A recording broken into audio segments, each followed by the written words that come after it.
papery, dry feel, and the plant spreads by rhizomes as well. So it's a rhizomatic species, and you can see some little plants coming up off of rhizomes, and that's a really bad picture, but the rhizomes are there. But the best way to learn what this grass is just to look at it.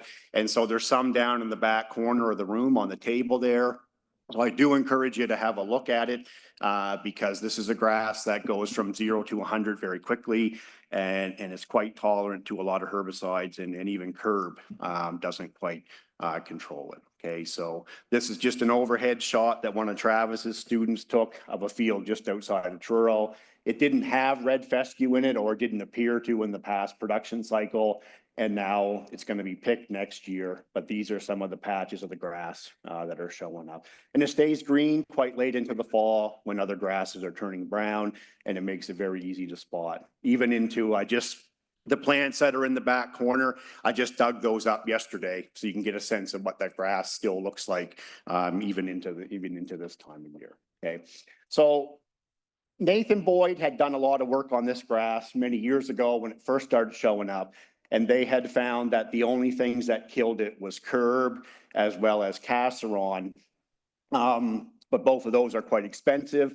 And what I was interested in with this grass is where it completely covers the blueberry plants and is quite green late into the year. I was interested in whether or not you might be able to adapt Roundup for the use of this grass. And so what I did for this trial is I basically just set up a trial ahead of mowing in this blueberry field up outside of Brownland Mountain, and set up the plots before the field was mowed. You can see the growers already mowed around it. And then I went in and applied a range of treatments here before the field was mowed. And I simply basically followed the recipe for what you would do if you were going to use Roundup to control lamb kill or sheep laurel, based on the recommendation on the fact sheet that is available from New Brunswick. Okay, so my primary interest here was looking at Roundup as a potential cheap, easy way to deal with this grass, but I did put some other treatments in. And so there's a control, obviously, curb as sort of the industry standard for fescue control. And then there's Ignite, Chiquera, Roundup, Chiquera plus Ignite, Roundup plus Ignite, Roundup plus Chiquera, and then all three of them together. And counting this grass is ridiculous. It's an impossible task. So the data here is just percent cover, because to count this grass is a futile endeavor. And so that's the percent cover in the fall. So I set up the plots and applied the herbicides on November 3rd at this particular site. And I waited for 90% blueberry leaf drop before I applied any of these treatments. Okay, and it happened up there early compared to some other sites, but the field was also obviously picked before this was done. Okay, now this is percent red fescue cover in the following June. And so again, note right away that even though it's a fescue, curb didn't provide complete control, although it was better than the control. Ignite by itself was not useful on this. Chiquera by itself wasn't too bad. Roundup looked very promising early in the spring in June. Chiquera Ignite looked all right. Roundup Ignite wasn't very good. And then the best treatment was Roundup plus Chiquera on this particular grass. But that's only in June. There's a long way to go from there. But this is a Roundup plot in July next to the trial edge. So note there is still some of the grass there, but just note that the blueberry plants look healthy and happy, and they are healthy and happy because if you just follow that fact sheet, you can use glyphosate in the fall quite safely if you follow the directions on that fact sheet. And then this here is a Roundup in Chiquera plot at the same time. And again, it stood out as probably, I think, the best treatment on this grass. And again, good blueberry growth there. And I should say the herbicides were applied on November 3rd, and I went back with a push mower and mowed them 3 weeks later is when the field was pruned. Okay. Hey, now obviously things went to hell after that. And so this is the cover in October. Key thing to note is the only thing that's really pulling away from the control here is the Roundup in Chiquera, which seemed to be the best treatment. And these are just some images from October. So that's the control plot here versus the Roundup in Chiquera. Now, one of the challenges with this grass in small plot work is that it spreads by rhizomes. And so if you kill it in one plot and not the plot beside it, it just grows in from the sides, right? Just like sheep sorrel does. So, so to kind of put this to the test, you kind of need to scale up to some larger plots, kind of like Dave referred to, but I think I don't have to, because I think a number of growers are already going to do that anyway, and I'll just see what they get for results. So for example, I'd save myself some work, but this is an example of a field that a grower had where, in their words, I didn't see it before they mowed it, but in their words, this entire section of their field was completely buried in red fescue, and you can see some of it still here. So they said they had to mow it up to 3 times to get through it by the end, the previous fall. And then he mowed in early November and then put Roundup out in early December. And you can see the results that he got there compared to what I'm taking his word for it, compared to what was there before. It's excellent, excellent control. And you would never get 100% control of a grass like this from anything in one shot. But it does appear that when you scale up and you get more coverage of the entire area with glyphosate, that it does appear to provide very good control. And again, his blueberry plants looked extremely well. So I took this picture back in late October, early November there. Okay. Now, the blueberries do seem to respond. If you're applying the glyphosate before mowing or any of these treatments before mowing, they do seem to respond well to it. So these are the flower buds. I had stem density and stem height data, but there were no differences there. But if you look at the flower buds, when you take this grass out compared to the control, again, you get quite a bump in the flower buds here. And again, the better treatment tended to have the higher number of flower buds, but the Chicaera Ignite also didn't look too bad either, despite the fact that it didn't give as good a control as that one. So I think, you know, you should watch for this grass. Curb is quite variable on it, and given the price of curb, it still does something. So if you have red fescue, curb is still worth doing because it's going to get rid of at least some of it, but it's not as overall effective on this species of fescue as it is on the hair fescue. And so if you're monitoring for it, it starts out as small patches, like I indicated earlier, and then expands. And so either boom on, boom off, or just backpack spot spraying of Roundup or Roundup plus Chicaera. I think these products can provide an economical way to deal with this really, really challenging grass to deal with. Hey, now, I just mentioned this 15 minutes ago, but I've had more questions about using Roundup and blueberries in the past 2 months than I've ever had in my life. So it's all on people's minds, obviously given the price and stuff like that. If you are considering using glyphosate or any Roundup glyphosate product in blueberries, I do encourage you to read this fact sheet, because a lot of work was done in New Brunswick to get a glyphosate registered to control lamb kill. But there's a very specific recipe to follow to have success with it. And if you simply follow this fact sheet, you should have decent weed control depending on what you're going after. But more importantly, when you're using glyphosate, is to get crop safety. And this fact sheet does outline how to do that, and how to do that without, without killing your blueberries, basically. But I have had Roundup out in a lot of trials after mowing as well. And I have found that the blueberries do tend to respond fairly well following fall applications. So, so just note here, this is just a control compared to Roundup averaged across 5 trials, herbicides applied after mowing at this rate here. And note that I have never seen any reductions in stem density, stem height, flower buds per stem, or yield, although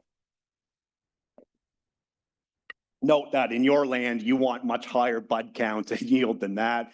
But these are obviously hugging the edges of fields and stuff like that, right? But the glyphosate didn't reduce it. What I have seen, and what you might see if you are using Roundup in the fall in blueberries, is it does absorb into the stems of the blueberry plants. And so what I have seen for injury with glyphosate in this crop is if you apply it after mowing and you get new growth coming from the old cut stems the following spring, that new growth has what's referred to as a feathered appearance, and it's yellow and looks weird compared to new growth coming from the rhizomes because the glyphosate soaks in through the bark and appears to be retained in that old wood, and then obviously is translocated into that new growth the following spring. So the moral of this picture is if you mow high or you mow sloppily and you apply Roundup, a significant portion of your new stems the next year are going to come from those old cut stems, and they're going to be stunted and damaged from the glyphosate. So if you apply it after mowing, make sure you get a very nice, close, tight mow to minimize the amount of new stems that come from those old stems. Okay. Does anyone have any questions on that grass or anything that I just said?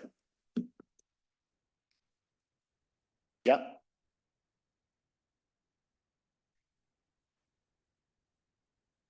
Yep. Mm-hmm.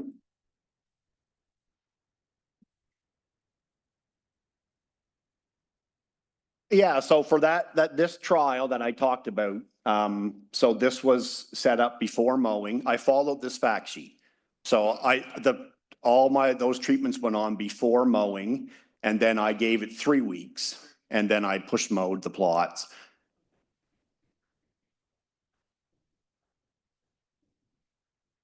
Yeah. Yeah, and I mean, it was an hour and a half away. So I mean, I wasn't checking it every day. But I didn't spray until, I mean, it was average of 90% leaf drop when I applied. Yeah. Yeah. I was getting a little nervous. It wasn't going to get done.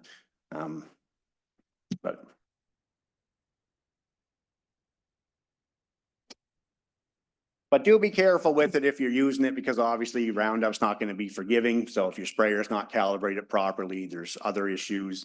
It will have zero forgiveness. Now, the other, which is, I guess, is now the easy fescue, ironically, is the other regular fescue. Just a few comments on that. So this is the whole sort of toolkit that's come together now over time to deal with the regular fescue or hair fescue. So lots of group numbers there, lots of choices. Obviously, some of them are more economically desirable than others, but there's quite a suite of things to potentially choose from there now. To start, I just wanted to make a few comments on clethodim, Aero, and Select. This whole getting these products registered has become FUBAR, if you know what that abbreviation means. It is going on and on and on. So I still have no idea what the hell you will be able to use come this coming growing season. But I do think there will at least be something available for you to use. Whether it's going to filter onto acceptable spray lists and stuff like that, I don't know. I don't have a clue. This has taken way longer than I could have ever imagined getting a product like this in this crop. But when they finally do come along, what I want to reiterate with these products is what they're going to provide is a cheap, easy way to stop fescue from going to seed in the fall. And that's where, or in the crop year, sorry. And so that's where their value is really going to come. I've showed this picture before. It's a little grainy, but you can see this is a crop year field. In this case, Select was applied versus Control post Inventure. So you can see no flowering fescue. The fescue stunted and reduced and underneath the blueberries there. So should make picking easier. And then obviously the big thing here and the big challenges with fescue is that you get it beat within an inch of its life in the sprout year, and then you can't do anything in the crop year, so it goes to seed again, and you pick the seed up on machinery, boxes, and you spread it back around to another field, gets reintroduced, and we're just going around in circles, and it never ends. Clethodim has the potential to kind of finally put an end to that, because we should be able to have far less of this grass going to seed in the crop year, which means far fewer seeds being moved on machinery, blueberry boxes, etc. And so when you finally get it on the run, hopefully you can keep it on the run. And I do encourage that once it's approved and it's accepted by processors and all that stuff. Crop year use of it is what's really going to help rein in this grass and not make it a thing of the past by any means, but at least there's a hope in hell of being able to deal with it. Okay, now one of the main projects or trials that I'm doing right now is this big trial trying to look at how you can link together some of the new products throughout a production cycle, to trying to see what kind of effect they have on what's left of the fescue at the end of a production cycle. And so this trial is looking at sprout year fescue control of nothing, Sinbar, a fall crop year, Chicair Ignite, a spring sprout year, Chicair and Ignite, and then curb. And you note that each of these repeats 3 times because each of these will be followed by crop year fescue control of nothing, a clethodim product, I haven't decided which one yet, and then curb. And so we'll have a lot of combinations here. And the goal is to kind of see how stringing all these things together, what the cost is, but also how it affects the fescue population and what's left of the fescue, as well as the fescue seed bank by the time you get to the end of a production cycle and get ready to start the next one. Okay, so I just have some quick numbers here to show, because I thought this is at 3 sites, but I only finished 1 year at 1 site, so I just have the sprout year data. But just for some quick comparisons, these numbers are just averaged across each of these 3 treatments because there's no crop year treatments out yet. So you can just get a sense of how some of the stuff's working and where the fescue stands going into the crop year. So if you do nothing at this site anyway, there were about 18 flowering tufts per square meter, all close to 200 seed heads per square meter, which were producing close to 14,000 seeds per square meter. And where that number comes from is over the past few summers, I've collected several hundred seed heads and we've counted the seeds in each one and got the average, and it's around 70 seeds per seed head on hair fescue. So gives you a sense of what's there for a seed bank, and then that's what's left for the hair fescue going into the crop year. And then you can see the Sinbar brings that down a fair amount, at least at this site, it worked quite well. And then you can see the Chicair and Ignite treatments, as well as Old Faithful here, curb. And so I don't want to linger on this too long, other than just to iterate just how phenomenal the seed output can be and how much that can be brought down by some of the other treatments. And over the past 2 years, I guess sort of 3 summers and 2 falls, I have to say how phenomenal sometimes the fall Chicair and Ignite treatment has been on fescue. Like last fall, it just annihilated this grass. I don't know what lined up for weather, etc., but extremely effective treatment over the past couple of years. And you can see going into the crop year that is running neck and neck with curb here, right? But there'll be some more to come on that as we get the crop year data, seed bank data, and so on. Okay. Now, the other thing that I've been up to is just looking at ways that we might be able to get some more efficacy out of treatments like Chicair and Ignite. And so one of the trials that I've got on the go right now is one looking at the use of an adjuvant / water conditioner called ammonium sulfate. So that's not a product that's used a lot in this cropping system because there's no use for it. But in other cropping systems, the use of this liquid fertilizer material often goes hand in hand with Ignite. The active ingredient in that is glufosinate. And so in Ontario, Western Canada, various parts of the US, if a grower is applying Ignite or any combination of herbicides with Ignite in it, the addition of ammonium sulfate is basically standard practice.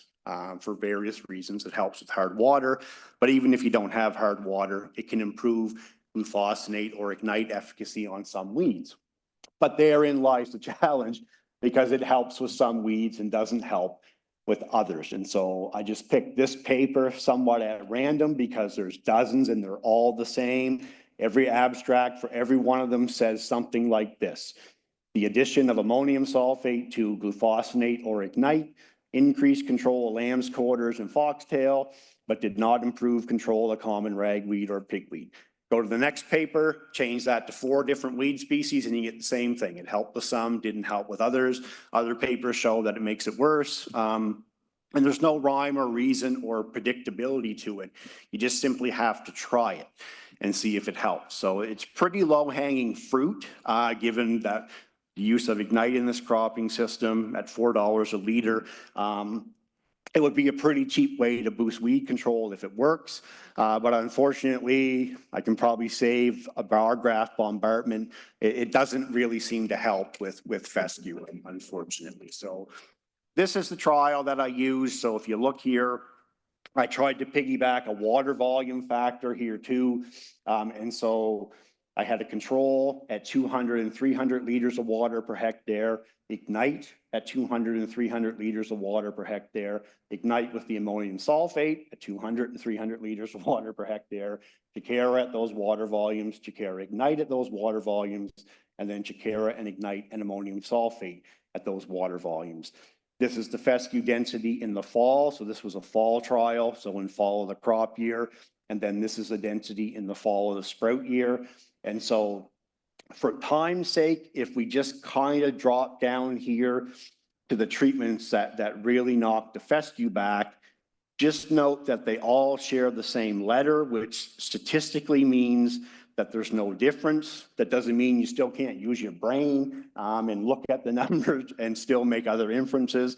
But if you kind of look 200 with, 200 without the ammonium sulfate, not really much difference there. And the 300 with and the 300 without the ammonium sulfate. Again, just not much different there. Excuse me. If there is any effect happening there, which it might take more replication to tease it out, it's simply from going with a higher water volume, right? So the ammonium sulfate, I used 6.5 liters per hectare at $4 a liter. That's $25, $26 a hectare or whatever. It's not a bad price, but for me, and I'm not using hard water here either. So all I'm looking for here is, does the ammonium sulfate have any inherent ability to enhance the activity of the glufosinate in the absence of hard water? And it doesn't appear that it does. I have recommended to some growers to try it because they have hard water above 200 parts per million. And I'm not sure if they found a difference or not. And then going into the crop year, you can see here again that really there's no real difference here. And even the water volume is not really doing much here. So from what I can see from fall work, just the standard 200 liters per hectare Chikara Ignite does seem to be just as good as 300. Although I will say, in my opinion, I really like the 300 liters of water per hectare on fescue. When I'm spraying, I got to say, it just feels better. Feels like you're getting better coverage. I really like that water volume. I'm not saying that you have to use 300. 200 obviously appears to be adequate.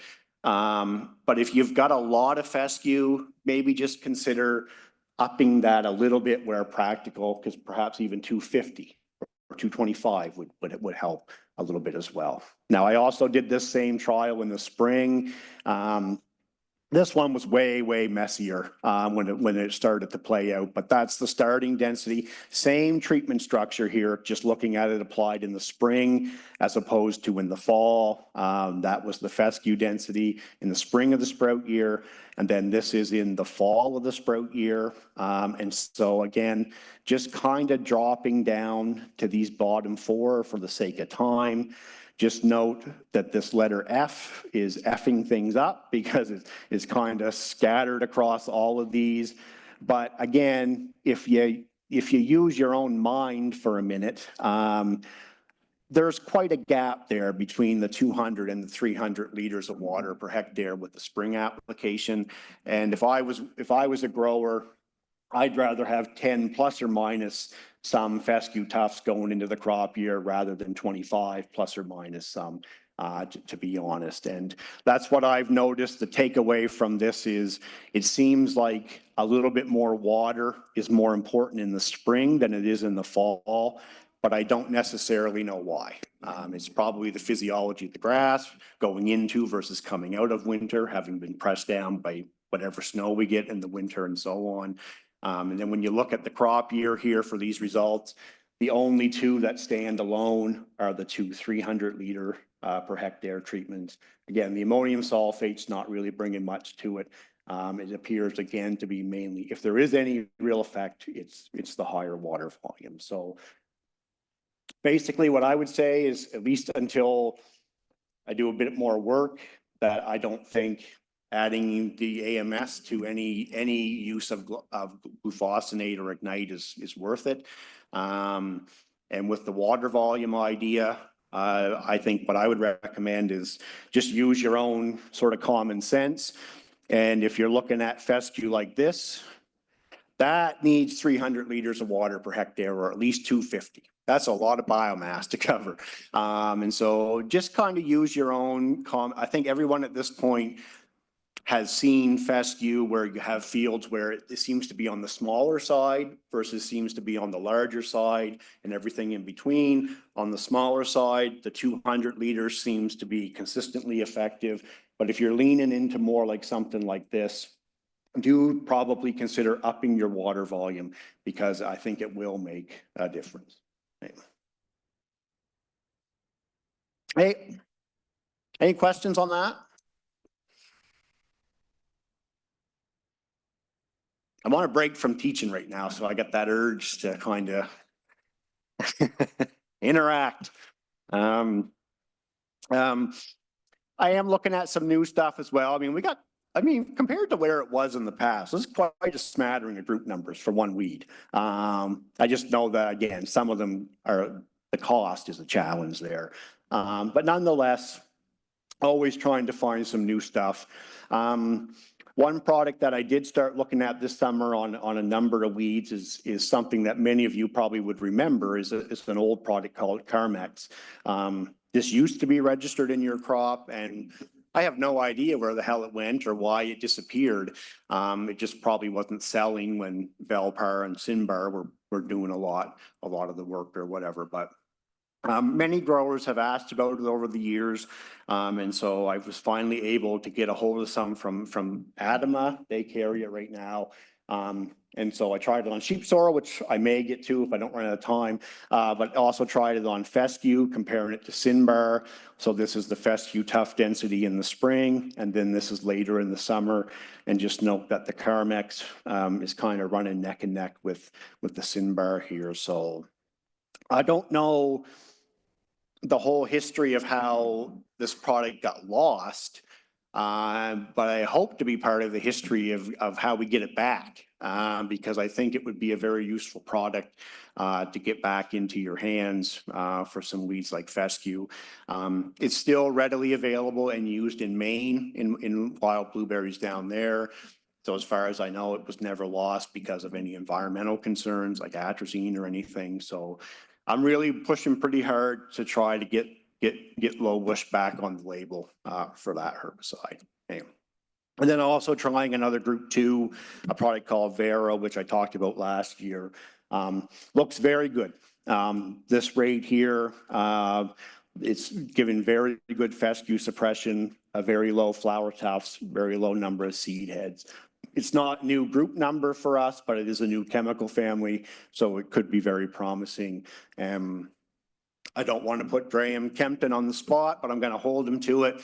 He has said it's a Bayer product. They are interested in supporting a minor use registration for it in the future. So there's some promise there to potentially get that along the line. But as Dave mentioned, it could still be a while, but at least having something in the pipeline is better than the pipes running dry.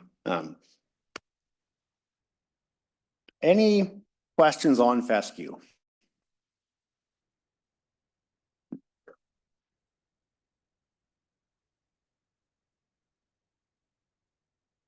I'm seeing this past summer kind of up there with Chiquera on a mix of both. So this summer it definitely thinned it out. But I'm not confident to say. I would lean more towards definitely not curb. If you spray Vero, spray Chiquera by itself, stuff, still have some fescue left, right? It's in that category. Yeah, for sure. Yeah.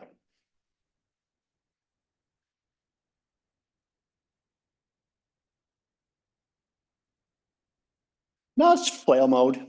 I just go in after flail mowing with that. Yep. Yep. Yeah, unless I say otherwise, anything applied in the fall is after the grower flail mows, then I'll go in. Yeah. Yeah. Yeah. The grower does. I can't run a tractor. So the grower does it, thankfully. And then I just graciously go in afterwards on their ground. I don't know. I can chew sheep sorrel up pretty fast, but how am I doing for time? 15. Yeah, okay. Okay. Hey, now the other weed I was working with this year is sheep sorrel. To get started here, I want to remind / let some folks know this information here first is that back when I had done some of the initial work looking at getting a handle around how Spartan could help with sheep sorrel, I also had Chiquera in that early work. And I just wanted to highlight and let you know that Chiquera and Spartan, when you apply Chiquera by itself, so not with Ignite, just by itself or with Velpar, anything but Ignite, it is interchangeable with Spartan on sheep sorrel. Okay, so it provides very similar level of sheep sorrel control as Spartan provides. Okay, I've been working primarily with Spartan because it's a lower cost when it comes to sheep sorrel.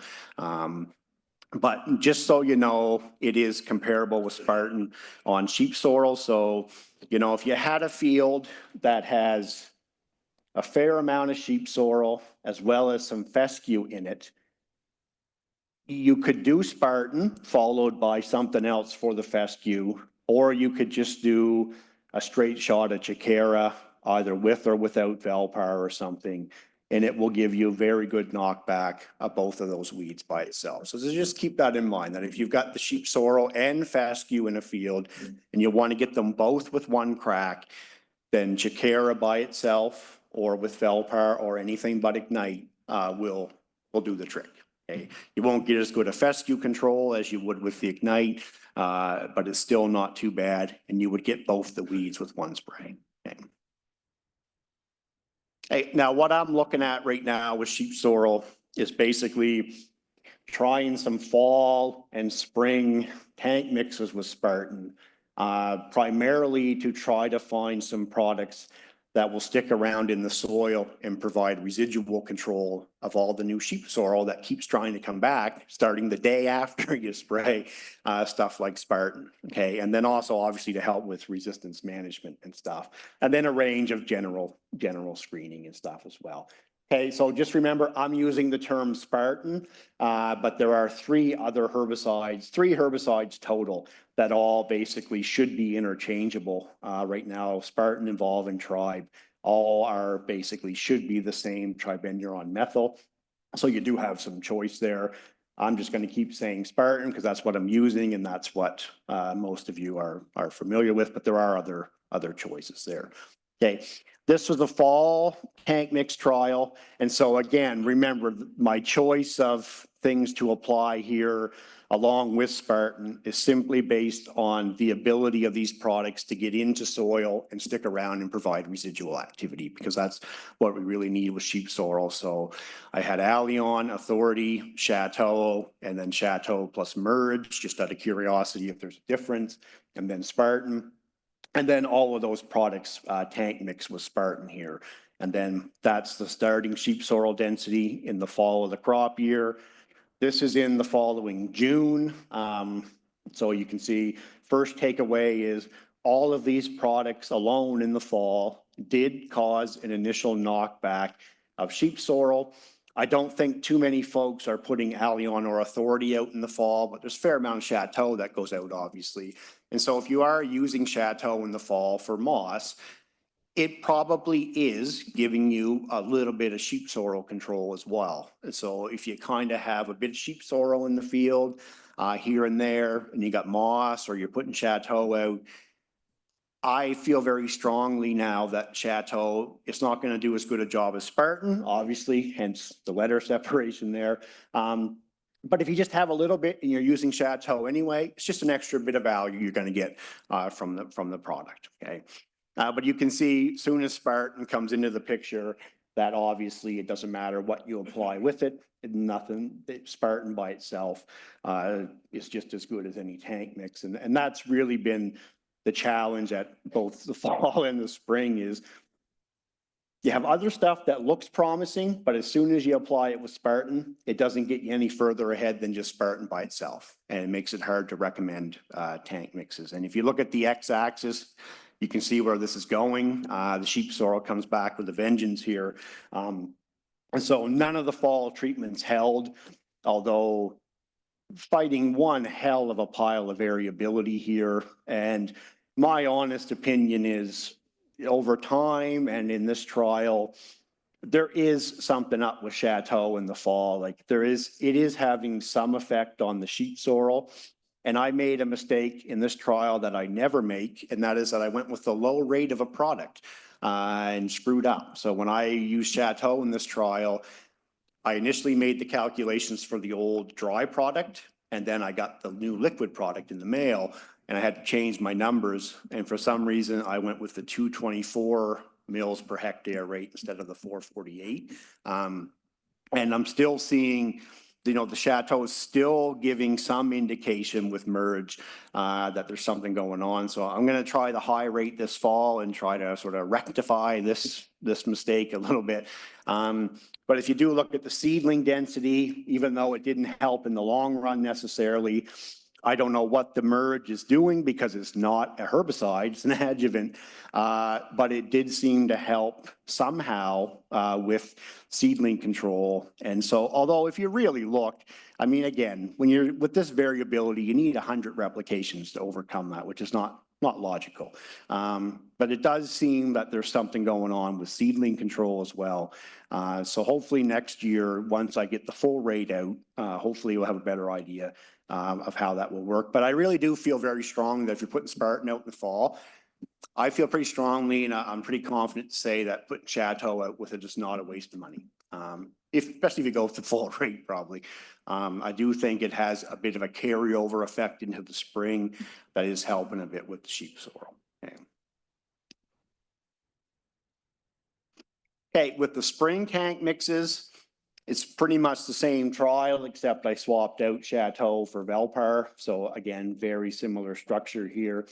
Again, chosen based on their natural ability to get into and stay in soil and provide residual activity. That's why I chose those products as opposed to Callisto or something else like that. There's the starting density. This is in June, so Authority does have some inherent ability to reduce sheep sorrel density, but it's not as good as Spartan. And then once you tank mix any of these other ones, including Authority with Spartan, you don't get any further ahead than you do just with Spartan alone. And then going into the fall, it's really the same story. So the Spartan by itself is just as good or better than any of the tank mixes. And so it's hard for me to look any of you in the eye and say, add something to Spartan for sheep sorrel control, because I'm telling you to spend more money without getting more weed control. And that's kind of nonsensical, right? So I'm still kind of stumped with the spring with sheep sorrel right now as to what to do, especially with the Authority, because if you kind of look, Authority alone gets you here, Spartan alone gets you here. You would think if you add them together, this bar here would be a lot smaller. So maybe these two just simply aren't playing nice together in the spray tank. Could be some antagonism or something going on there I got to look into. And I recommended Spartan and Authority to some growers in this room to try this spring, and I would say I was pretty disappointed in how it worked compared to what I thought it would. So I don't know. If you're putting Spartan out in the spring, mix it with whatever you want. Whatever other weeds you have, put it in with it. Let me know if it works. Let me know if it helps. And I'm going to try some more mixes in this coming year as well. And this is seedling density. And so again, you can kind of see the authority, the Spartan plus Allion, Spartan plus authority, really giving good seedling control compared to the Spartan by itself. But again, it's not, in the long run, it's just not making things any better than just the Spartan by itself. So again, kind of a bit of a conundrum. So I don't know, like I just said, I think the spring treatment's a good treatment, and just put it in with whatever else you're putting out and see how it rolls. Okay. 5 minutes. Think I can. So I also did look at lawn trail or clopyralid. I used pyralid, but I did look at, I'm just going to say lawn trail because that's what everybody's most familiar with, as well as Callisto this year. Now I'm going to try to do this pretty quickly here. But I put lawn trail out pre, so before the blueberries come up, after the blueberries come up, and then Spartan lawn trail / pyralid tank mix, and then Spartan followed by a pyralid application. The dates are up there. If you look at the x-axis, you get a simple idea where this is going to go. In June, again, the lawn trail knocked the sheep sorrel back. It looked promising, but once you have Spartan in the mix, the pyralid kind of cancels out, and the Spartan alone does the job. And then by the end of the summer, you can see that it's really, again, still the Spartan-based treatments that hold, okay? And if you look at what that control bar does, this is why I'm looking for residual activity on this weed. So 400 in May, 800 in June, 1,600 in August. It's just phenomenal what this goddamn weed can do. And this site almost broke me. I told the grower I had pulled the plots. I said, I'm done. I can't count it anymore. This was so solid with sheep sorrel, but just a phenomenal amount of growth over the summer, okay? So what I would say from there, if you put lawn trail out for hawkweed, long story short, it might help with the sheep sorrel, it might not. It wouldn't be my first go-to product based on the results. And then I also looked at Callisto, pre-emergence, post-emergence, the sequential half rate, and then Spartan alone with those Callisto treatments. Callisto looks way more promising. So even though they're not pulling away, the pre and the post, in my opinion, did knock it back going into June. And then the two half rates continue to show a bit of value here in the sense that they did knock the sheep sorrel back quite well. Obviously, once Spartan's in the picture, it takes care of most of the work and canceled out any value from the Callisto. But if you look at the end of the summer, the half rate of Callisto has less sheep sorrel in it than the control plot there. So what I would say is if you have a history of sheep sorrel, you've been pounding the Spartan out and other things, my honest opinion is try to work in Callisto in both the sprout and the crop here because it is doing something to the sheep sorrel, or at least get one application. And I think everybody's seen sheep sorrel leaves whiten up after you apply Callisto. So it is having some efficacy on it. And so I do think that it's a product that if you're just working that into your weed control program, again, like Chateau, it is helping a little bit with sheep sorrel control. Okay.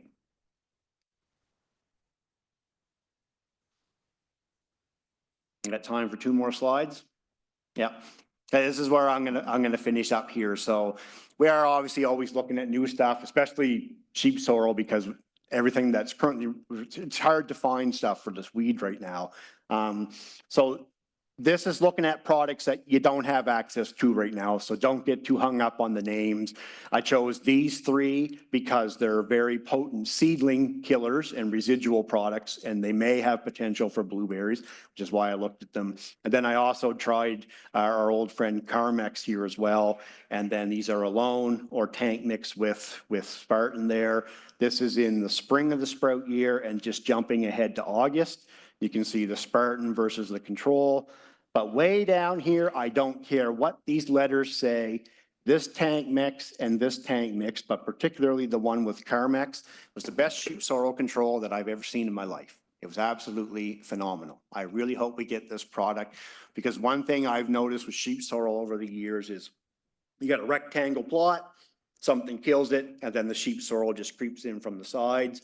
Where we had the Carmex, it was like there was a force field around the plots. Nothing would come in from the sides. It was pretty impressive, actually. It's just one site, but again, it does show on another weed that that a product that unfortunately we used to have would be very helpful if we still had it potentially. So again, pushing pretty hard to see what the potential is to get that back. Okay. Trying some fall sprout year stuff, but that's a pipe dream, but you got to try. And I'll update next year once I have some numbers. Excellent. Did we have time for one or two questions? To the back and then to the front.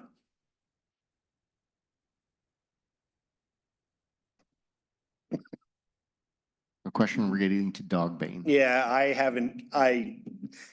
I've tried so much stuff on dog bane, and every time you do, nothing beats just Ingenia or Banville and Roundup.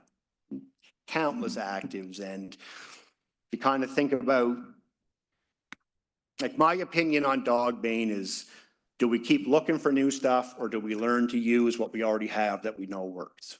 Because kind of as Dave mentioned earlier, as we're learning with clethodim, you could find something this past summer and we may all be dead before it finally becomes available to us, right? So do we wait, or do you just load up a wiper with Banville or Garlon or Roundup and just do the best you can with what we got, right? So, I mean, I'm not opposed to continuing to work on it, but it's been a lot of dead ends. It's a tough nut. Yeah. Mm-hmm.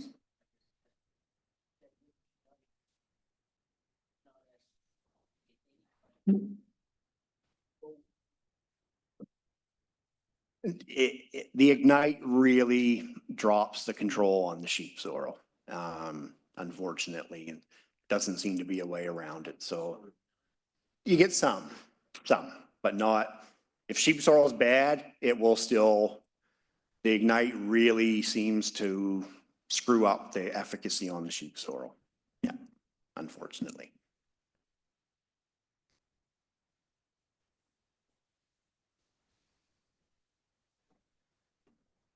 Yeah. Great, thanks. Thanks, Scott. So we've got one final talk before lunch, and it's the Atlantic Tech Transfer Team for Apiculture for Wild Blueberry, Andrew Byers and Kaylee Gaudette.